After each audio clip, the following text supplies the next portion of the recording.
Prana Stories. Subscribe and support Indic Thought. Unfortunately, today's world has adapted to consumption of junk foods, which has several adverse effects on human health. Lifestyle changes has compelled us so much that one has so little time to really think what we are eating. The big difference between foods of today and a century ago is the amount of processing and additives involved. In the early 1900s, most meals were prepared freshly from raw ingredients. But today, even home cooked meals may feature processed ingredients. Is there a way out of this? Let's find out. Pavithra Rajkumar is a functional nutrition expert and a somatic embodiment therapist. She quit her well paying job as a consultant at a multinational company to start GutKulture, a conscious health kitchen integrated with a functional medicine practice that is focused on improving gut health, restoring metabolic health, and overall wellness. Why is gut health so important? Tune into this eye-opening podcast brought to you exclusively by Prana Stories. Hi, Pavithra. Hi, How are you doing? I'm doing very well, thank you. Okay, so I know you as this is my knowing.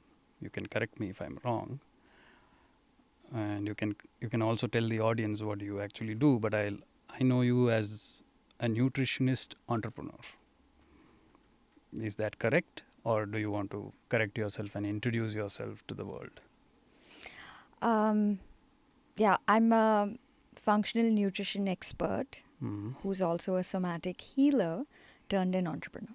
Wow. Okay, I missed that somatic healer part. Okay. So what part of it do you do right now? Is it all the three together, or which one? So, as a healer, I don't do one-on-one sessions anymore. But the work that I do is something that incorporates the functional nutrition aspect of it and the somatic work aspect of it. And of course, the business is what brings together all of this to share it with the world. Okay. So when you say functional nutritionist, what does that mean? So, functional nutrition comes from functional medicine, Okay. right? And Is that a new branch of medicine? So, functional medicine is a part of allopathy, Mm-hmm. but unlike conventional medicine, functional medicine is something that looks at the root cause of disease and it takes a holistic approach to management and reversal of disease and also improving the quality of life versus just looking at management of symptoms of disease. That's nice. Okay. So functional medicine will also include all types of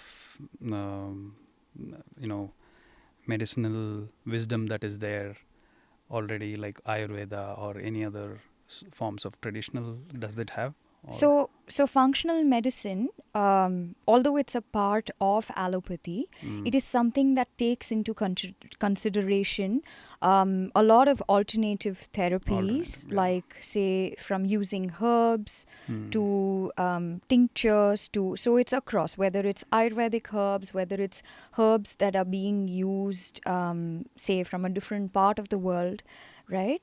To all of this wisdom alongside also things like say sound healing, incorporating breath work, energy work. So there's various nuances that functional medicine takes into consideration as part of a holistic perspective to better health. Wow. Why didn't I hear it before, and why is it not so popular?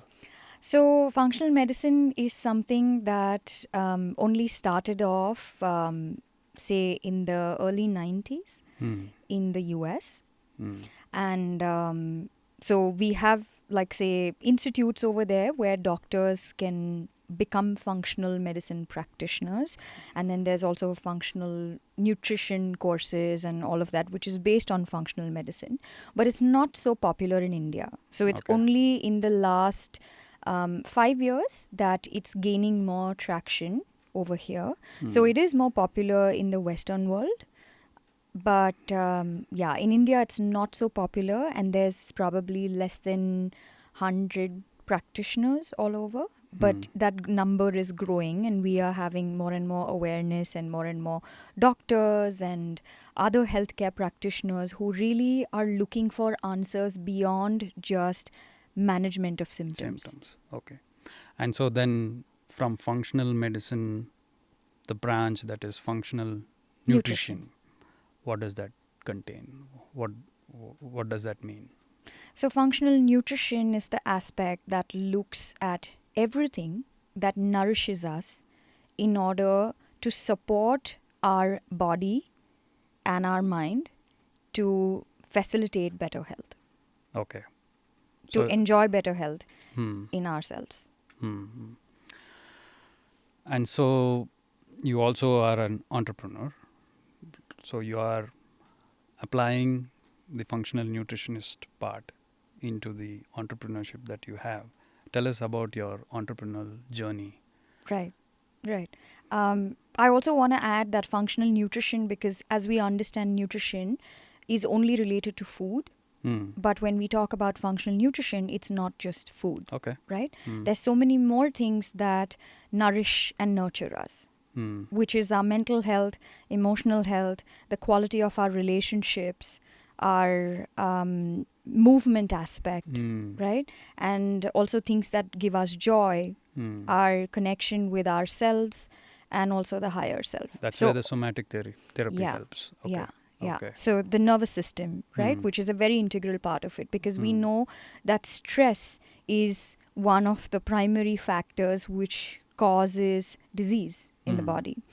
And so to deal with that, it is not just nutrition by way of food, but functional nutrition encompasses other things which are beyond just food. And that's what functional nutrition is. Great. And by way of this business, which is GutKulture, what we have put together is bringing together the functional medicine aspect, right? Where we do have doctors who are taking care of, say, when people come to us where they have an existing disease, they are on medication and all of that. So we have consultations that happen with the doctor. We have proper blood work and assessments that happen to understand where they are at in their current health. And following that, we also have like a lifestyle analysis that is done by the functional nutritionist. And so you'll see that the questions that are being asked in that are very different from, okay, what do you eat from morning to night? Yeah. Or when do you sleep? There's a lot more questions that we ask to understand the lifestyle of a person. Yeah. And so once we do that analysis, then we create like a customized protocol for them, and we also support them with the food aspect, apart from guiding them in terms of how we can actually support them to achieve this better health. So from GutKulture, it's a service that is being provided to give these various aspects that come together to give a person the ability to enjoy better health and optimize their health. How did you get into this? I got into this because of my own health issues. Okay. Yeah. So when I stepped into my 30s, it was a very rude shock. And so my hormones were going crazy, and I was diagnosed with migraine. And I remember going to the doctor, and the doctor saying that, okay, you have a migraine, and you just continue taking this pill every day of your life. I remember going to the pharmacy, picking up these pills, coming back home, and throwing it in the dustbin. And Something I told changed myself, there in that journey.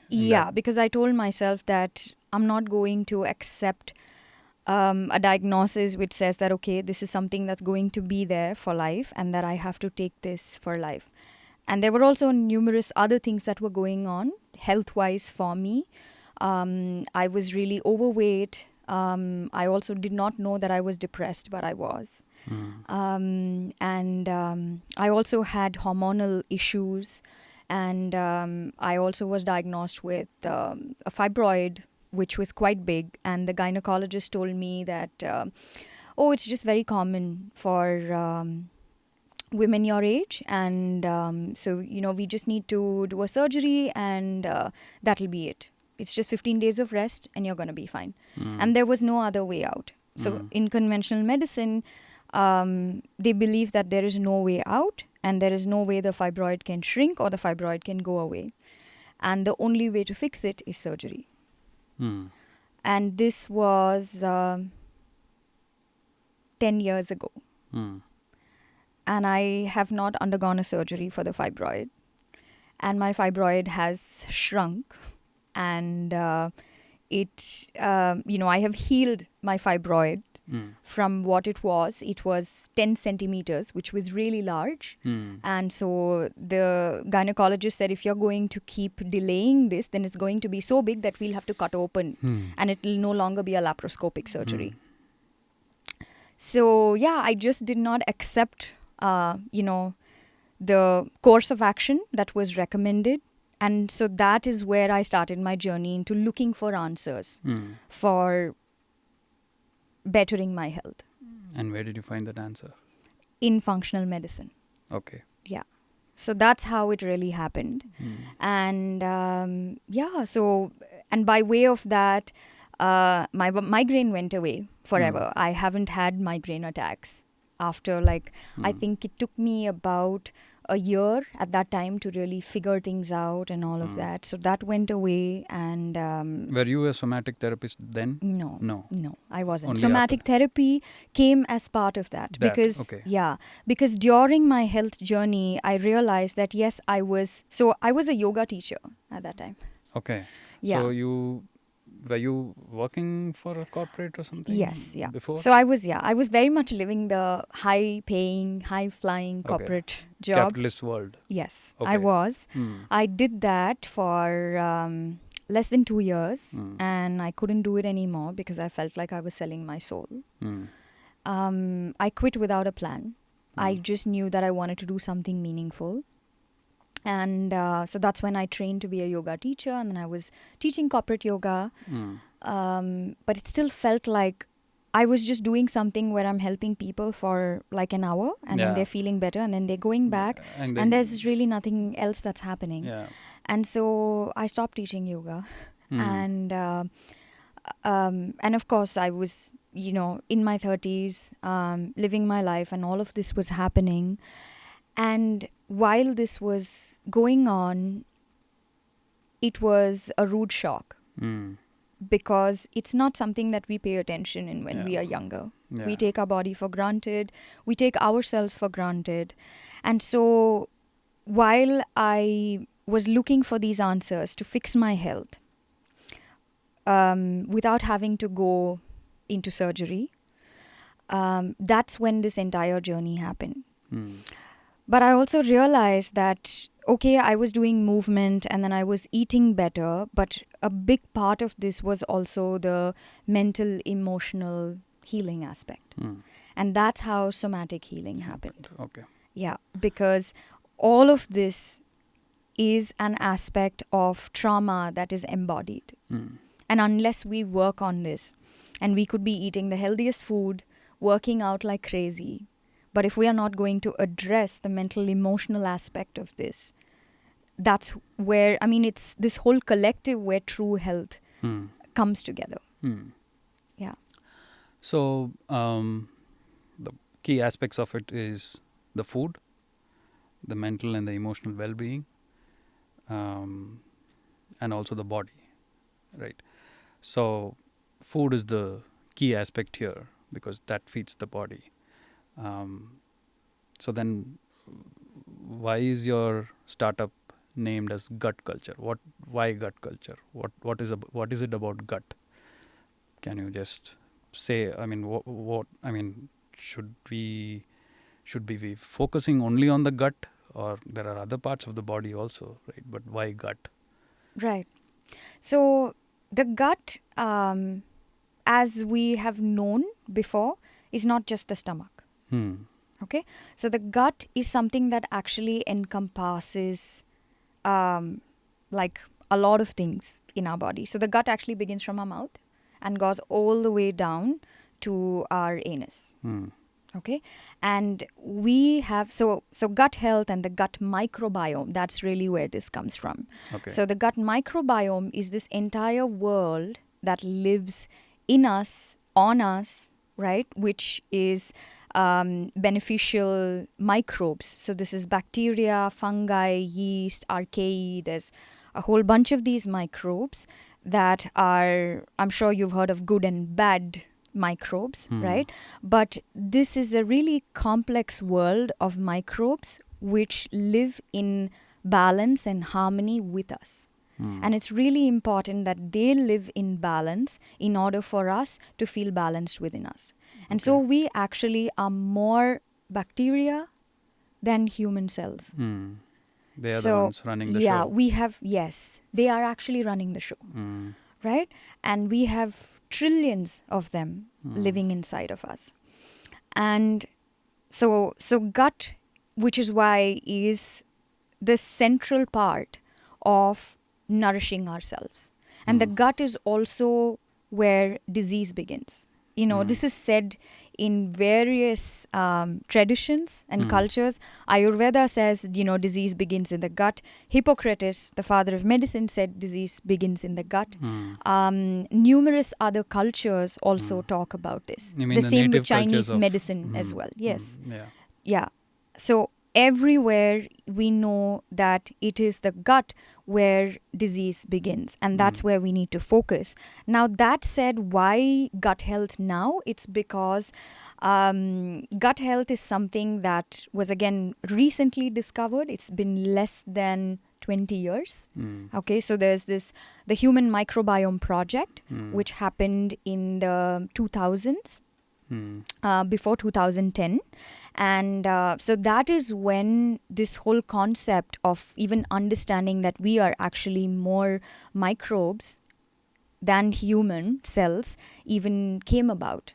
And this is proven by science. Because before this, we always looked at microbes and bacteria as something that is scary. But now we understand that it's about knowing how we can live with them in harmony. And understanding that they have a delicate balance, and we need to ensure that we are living in this balance for us to enjoy optimal health.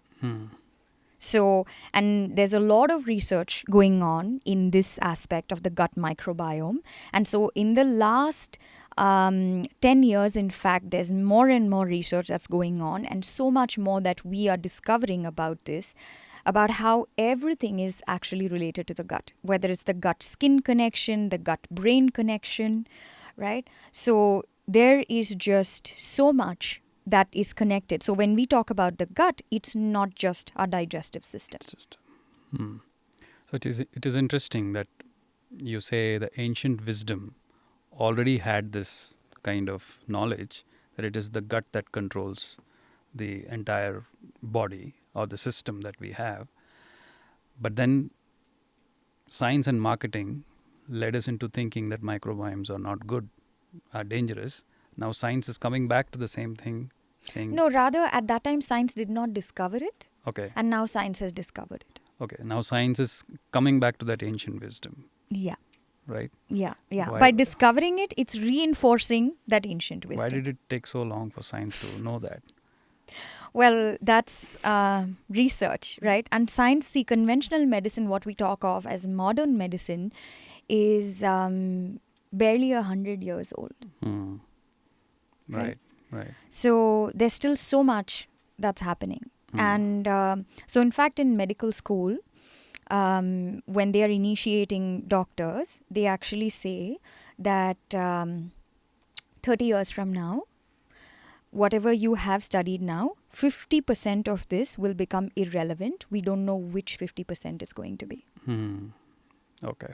Okay, because science is changing. Because which is why we know that there was a time when research had supported that smoking cigarettes is good for us, and we had doctors who were advertising cigarettes, right?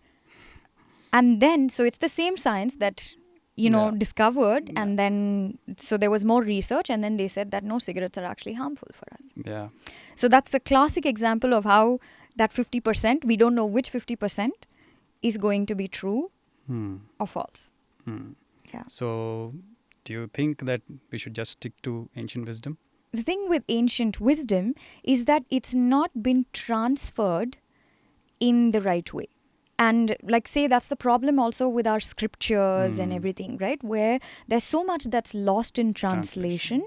And also there was so much where it was not really in the scriptures, but it was more by way of practices that were taught across generations.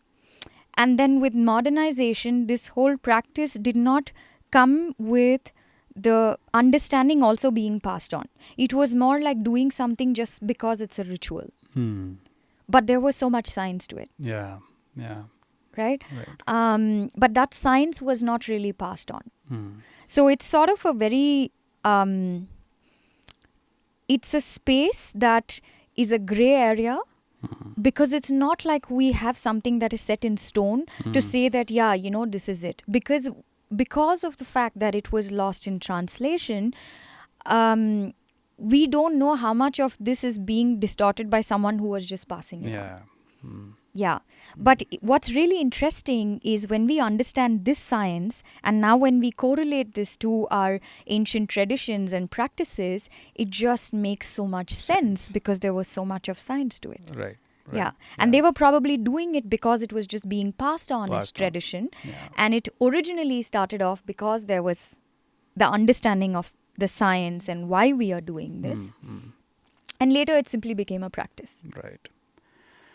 So let's talk about food, because food is a major aspect of gut culture. So what is it that you kind of practice to your customers or clients, or give them as a habit to change their food habits? What are the things that are part of it? I mean, I know that you said it's based on their the blood work Assessments, and the yes. assessments and their all their Lifestyle work and all that. Yes, that is there. But in general, what is the kind of process or the steps that you have in terms of ingredients that you use? The kind of cereals or rice or whatever. What is it that what is the key USP that you say that this is what is not good for your gut, this is what is good for your gut? Right. So like that. What is it that you recommend to your customers? So the primary crux of gut culture is really focused on gut health, and also tying this down to native, local, sustainable. Okay, so which is why we have actually, as I discovered this science, I realized that what we are tying back is our native knowledge. Yeah. Whether it's native styles of cooking, whether it's native strains of our rice, grains, all of this, right? Because these are actually way healthier. And when we look at the science, I'll just give you an example, right? Like say with wheat. Now wheat, we know, has become something that's a very debatable thing, especially in the current times, because of the focus on gut health. Yeah. Right? And which is why we have so much of like a love-hate thing against wheat. Yeah. But we also need to understand this is because wheat was something that, as part of the Green Revolution in the 60s, was one of the first grains to be genetically modified without it being done in like an actual lab as genetical modification. And this was done, why? Because it was post-World War and the scientists just wanted to create a hardy strain which is going to grow faster, stay better, be pest resistant, and where they are going to be able to produce more so that it feeds more people all over the world. Now, when this happened, they really did not see what was going to come. Yeah. And India actually had a lot of native strains of wheat. In fact, in different colors. We have darker strains of wheat. We have black wheat. We have really like dark brown strains of wheat. But with this whole thing happening in terms of globalization and the Green Revolution, our food really started changing. Yeah. Right? Because our seeds started changing. Our farming methods started changing. And because of this, what we have now as wheat is no longer the wheat that, say, our parents grew up with. Yeah. And because of that, a lot more people now are having growing insensitivity towards wheat. Yeah. And this is not even a celiac disease. A celiac disease is different, right? Where they just cannot eat it and it's going to have very intense repercussions in their health. When we're talking about food sensitivities and intolerances, we are seeing more and more people who are just having reactions in their gut, which is showcasing as symptoms in their body because of how different this wheat has changed. Right? And also with the use of biocides, pesticides and insecticides. Yeah. Now this is also damaging the soil microbiome. Yeah. And by way of damaging the soil microbiome, it's also affecting us. Our microbiome. Yes, it's affecting our microbiome. It is affecting our mitochondria. So glyphosate, which is Roundup, which is what Vandana Shiva is a big crusader against, right? Glyphosate is something that is heavily used while growing wheat. And glyphosate is a really big damager when it comes to our mitochondrial health. And mitochondrial dysfunction is one of the leading causes of cancer. And so when you think of it, cancer was not as common, Yeah. like say 30 years ago, Yeah. as it is now. Yeah. Yeah. And yes, we have our lifestyle and everything else, but as part of that lifestyle, a big part of this is food, and our food, our soil has changed so much. So we can't just discount that and say, oh, we don't know why cancer is so common right now, right? Yeah. A big part of it is what we are ingesting in ourselves. Yeah. Yeah. So GutKulture is really an initiative into going back towards these native strains, whether it's native strains of rice and, ensuring that we have organic produce as much as possible, right? Because we know that it's not really easy. And again, people come up with this debate of, oh, you can never say anything is 100% organic. Yeah. Yes, but then at least we can ensure that these kind of biocides are not being used, which is going to be harmful for our gut health. Right? So, yeah, so it's really stands on that crux of ensuring that we are using as much local, sustainable, and also traditional cooking methods versus the more modern cooking methods, even in terms of the kind of utensils that we use. Wow. Even the utensils matter. Yes, they definitely matter. So we do not use non-sticks in GutKulture. Okay. We do not use aluminium in GutKulture. And aluminium is actually one of the most commonly used form of metal when it comes to cooking utensils in commercial sized kitchens, right? Yeah. So all of this is not like, it comes under the not acceptable aspects in our kitchen. Okay. Yeah. Okay. So there are a lot of things that is perceived to be Indian foods. For example, samosa. When you go outside, samosa from India, or a pav bhaji from Maharashtra or something like that.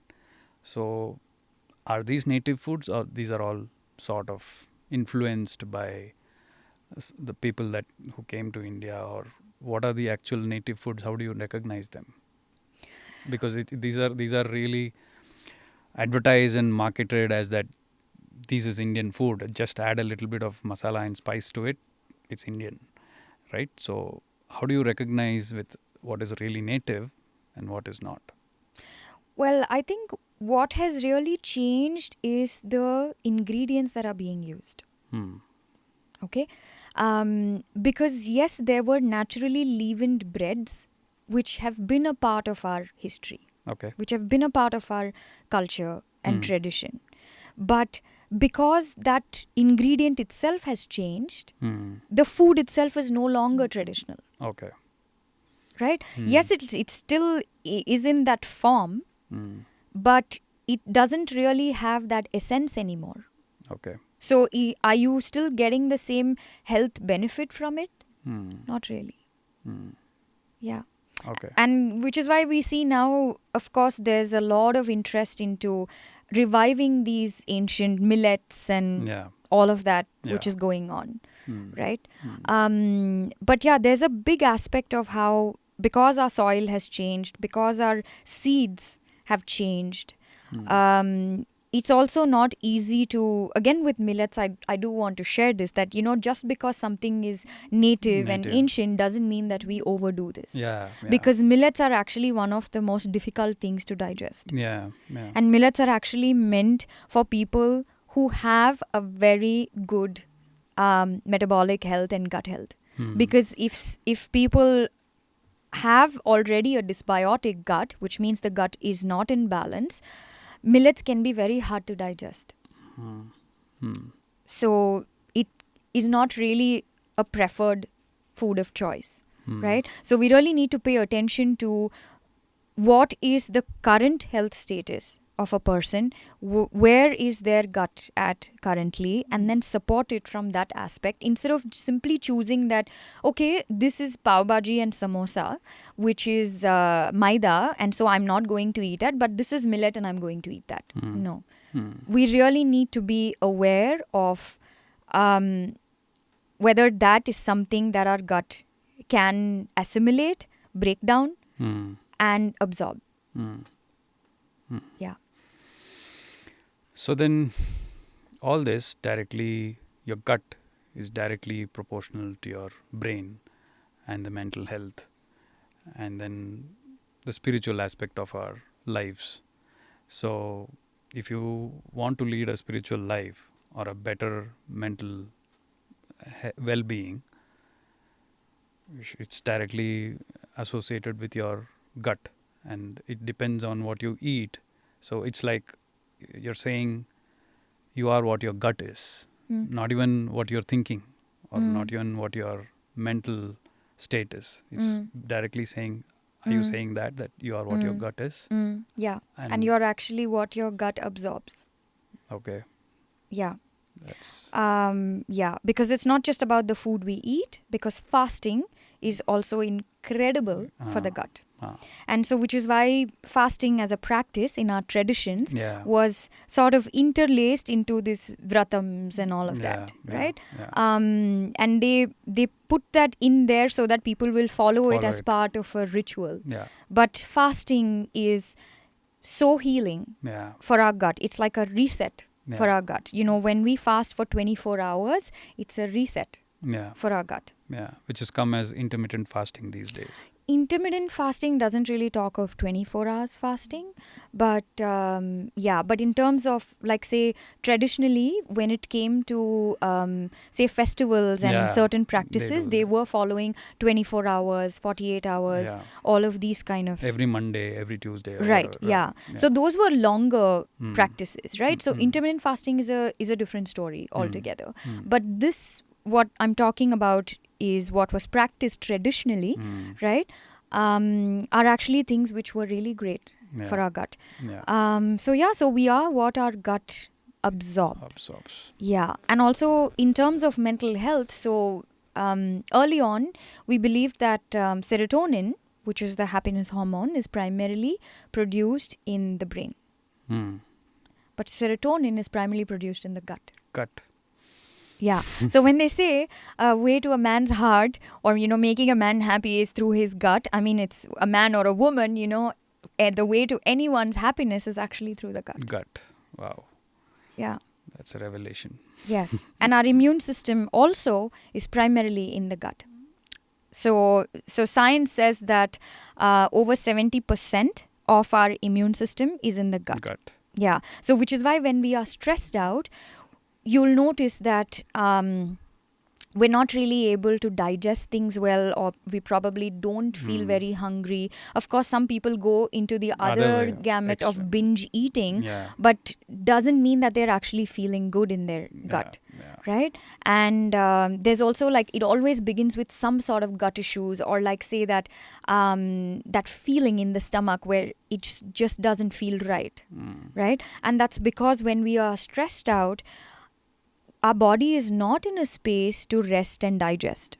So when we look at our nervous system, digestion happens when our nervous system is regulated, not when we are triggered. And that's why the whole somatic work and regulating our nervous system is such an important aspect of being able to digest and absorb the nutrients, even if we are eating the most healthiest food. Because we could be eating the most healthiest food, but if we are stressed out and our nervous system is triggered, our body is not going to be able to absorb and digest this. Now I understand the true meaning of what's your gut feeling. Yes. So that gut feeling is a real feeling. Yeah. And the gut is referred to as the enteric nervous system. Yeah. Right? And so in terms of the messages that go from our say externally, from our gut to our brain is 80%. And from the brain to, say, the gut is only 20%. Wow.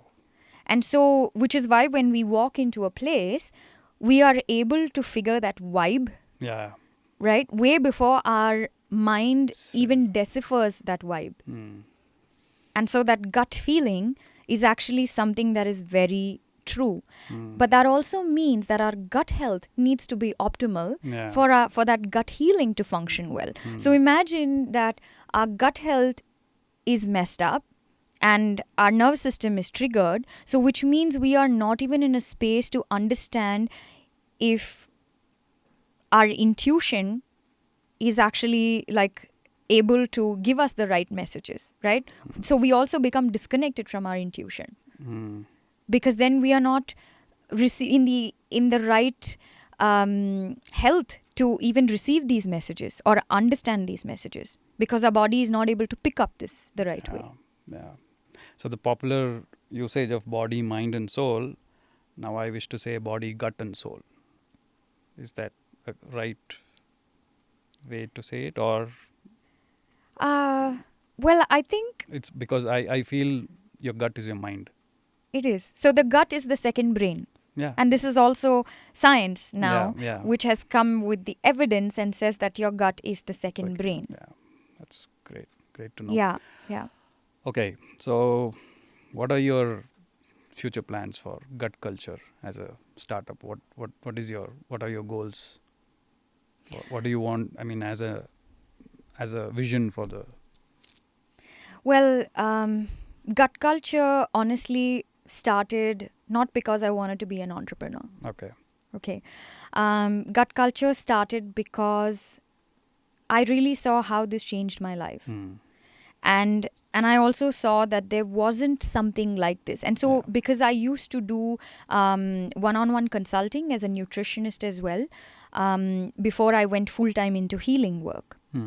And at that time, I also realized that the food aspect is one of the most difficult aspects for people to stick to, because yes, we can give as many guidelines or diet plans and all of that, but it's really difficult for people to execute this and incorporate it and stick to it, to sustain this in their lives. And which is why GutKulture happened, in order to really translate this whole science and wisdom into putting together these gut healthy functional meals, which can be sent across to people, where they don't have to worry about that big aspect, and where we are also supporting them with regard to the other aspects that we discussed about, whether it's the medical aspect, physiologically, and also with mental, emotional support, right? With the lifestyle guidance and all of that. Now that said, with like say 1.5 years of this pilot project having gone forward, we have had some incredible transformations and success stories with people who have been suffering from disease and now actually living disease free, including chronic lifestyle diseases like diabetes, BP, thyroid, and also autoimmune conditions like rheumatoid arthritis, right? And we also support cancer patients.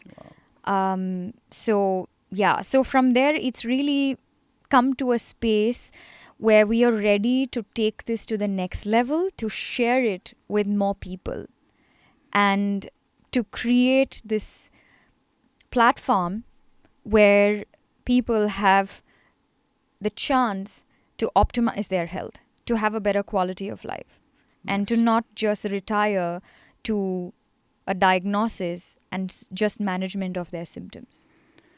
Super. So the proportion of people being helped, GutKulture is just one entity which exists. Now, people are going about their lives, living and eating whatever they want to eat in various ways. As a parting shot, what would you suggest to people? Because not everybody would be able to come into GutKulture's umbrella and then follow a certain subscription model and follow the diet in a certain way. But as a general guideline, I know it's very specific. I know it is based on the blood count and the blood work that people do. But as a general, do you have something so that people can follow this lifestyle? Because at the end of it, it's a collective. We are all a collective. So at least if people are aware, you never know, they might start something on their own and become much more aware of things and all that. So as a general guideline, do you have something to say as a parting shot? Well, we do have this on the cards in terms of, conducting like workshops and awareness programs where we probably share like some recipes or techniques that people can start incorporating at home. Because another important aspect of GutKulture is once we help people achieve their optimal health, we actually guide them to be able to sustain this at home by themselves. So it's not like they are on GutKulture and then they go back and the disease comes back. No. We empower them with the knowledge and the awareness to be able to sustain this so they actually can live disease free. Right? That said, in terms of, say, a couple of things that I could share in terms of what people can start doing as a shift in their life is to keep processed foods, things that are coming, like say like sauces, like ready-made stuff and sauces, as minimal as possible, right? And try to stick to food that's more real, and food that you really you consider as, okay, this is real food. So try to stick to that as much as possible, and try to eat more native, local seasonal food. Because I see a lot of people, for example, like with fruits, people eating apple throughout the year, and we don't even realize what's the season for an apple, because it's available. Correct. So I think having that awareness in terms of, okay, what is really seasonal, and to stick to more seasonal produce.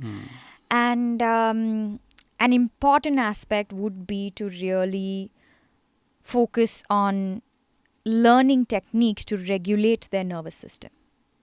Because like I said, you could be eating the healthiest food, you could be working out, but if one's nervous system is dysregulated, is just triggered, is just in a state of imbalance, then no matter what we are nourishing it with, it's not really able to function properly.